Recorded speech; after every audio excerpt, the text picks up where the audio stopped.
are my life, my precious Lord. Good morning, ladies and gentlemen, and welcome to another episode of First Nations Subarctic Edition with B-Man, Lizzie, and Jan. If you are wondering right now, what are First Nations? Well, we have that question written down, and we have asked several strangers from the street to answer that question. Question number 1. What are First Nations? Take your time.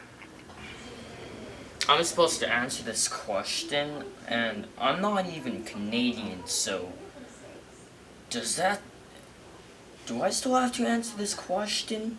I honestly don't know what First Nations are, so you guys are asking the wrong guy, so can I just head on?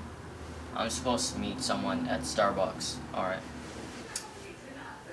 Wait, these aren't questions about me? I thought you guys were paparazzi.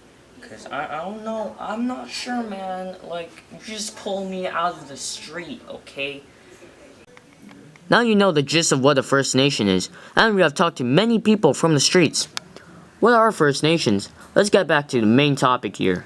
Subarctic Edition. Well, there are many more Aboriginal groups than just Subarctic, but Subarctic will be our main focus for today. Subarctic includes Inuit, Beaver, Chipewyan, and Northern Cree, but right now, we will be focusing on the Beaver group, Aboriginals.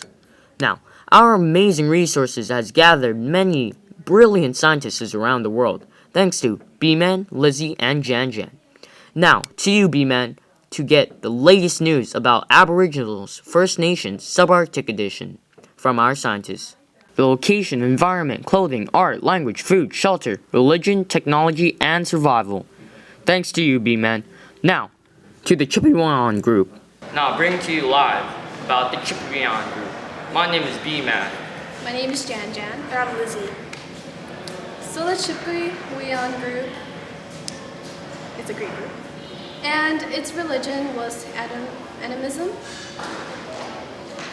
The languages they spoke were Dini-Sulim.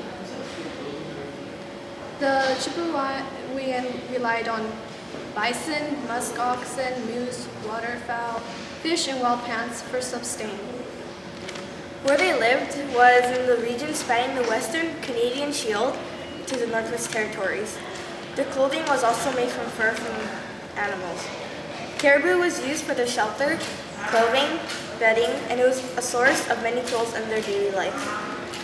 And they told myths, they storytelled, and they also told their stories by singing it.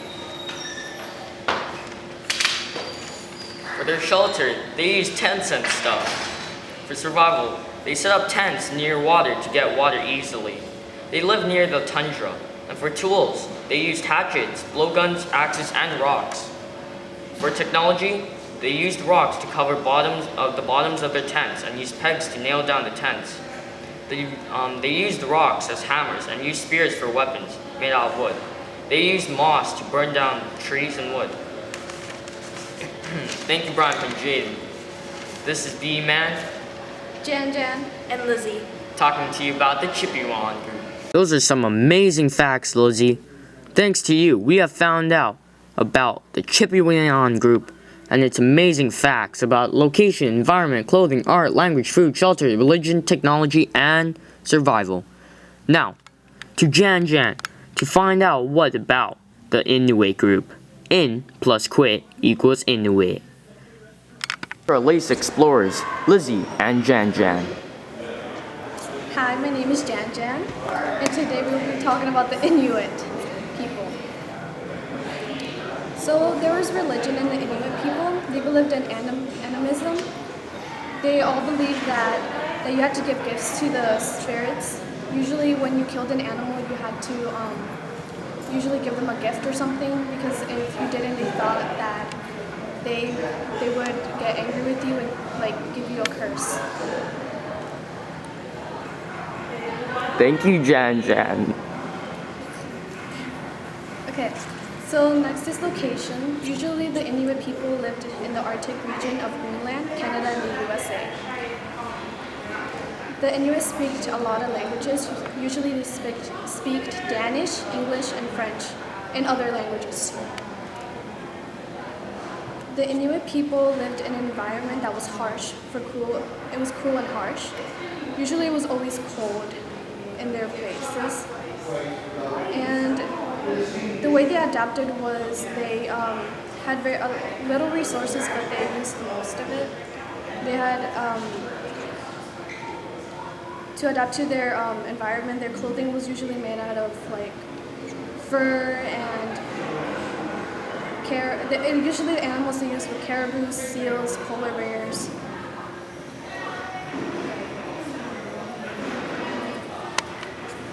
And what they would wear would be coats, trousers, stockings, shoes, or boots. The boots were usually made from sealskin. The Inuit people had little resources for food, so they usually just ate whales, walruses, seals, beluga whales, caribous, and more.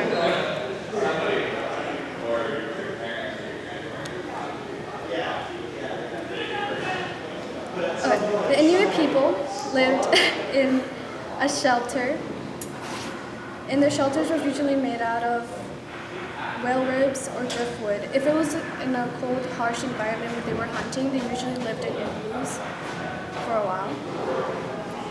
To hunt, the Inuit people used stone knives, bows and arrows, knives carved out of bones, a horn handle. Each tool had a purpose for hunting. The Inuit people were very artistic. They made small sculptures of animals and human figures, and they also made figurative art. And that's all for the Inuit people. Thank you. Now to you, Brian. Thank you, Jan Jan. From that, we have recovered many facts about the Inuit group. Now, to our last but not least part of the subarctic, the Northern Cree. It's okay that they're missing a K in Krieg. So, now to you, B-Man, Lizzie, and Jan Jan. Okay, take three. Oh wait. Yeah, take three of Northern Cree Aboriginals. I'm Lizzie. I'm Jan Jan. And today we're talking about Northern Cree people. Where they lived, the major proportion of Cree in Canada lived north and west of Lake Superior, which is in Ontario. They also lived in the subarctic region. Their environment is the type of habitat Northern Cree lived in, was frozen lands.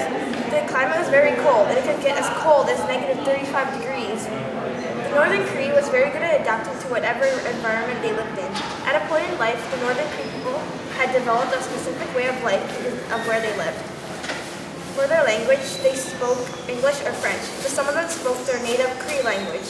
Cree is a musical language that has complicated verbs with many parts. For their shelter, they made their shelter with buffalo hide tents called teepees. The teepees were very light and were easy to move from one place to another. They were made from bone from the large buffaloes. Clothing. And for their clothing, women wore long dresses with movable sleeves, and the men would wear short shirts or leggings. The Northern Cree also wore moccasins on their feet and ponchos in bad weather. The dresses were also made from light animal hide, so it would protect them and it would be quick to move around in. The shirts and leggings were also made from buffalo hide to protect them and keep them warm from the cold, harsh weather. And for the art, they are known for their crafts, wood carving and beautiful woodwork. And for food, they are specialized in hunting, so it was a little easier for them to catch food. The hunters were particularly looking for buffalo, caribou, elk, and moose, as well as beaver and rabbits.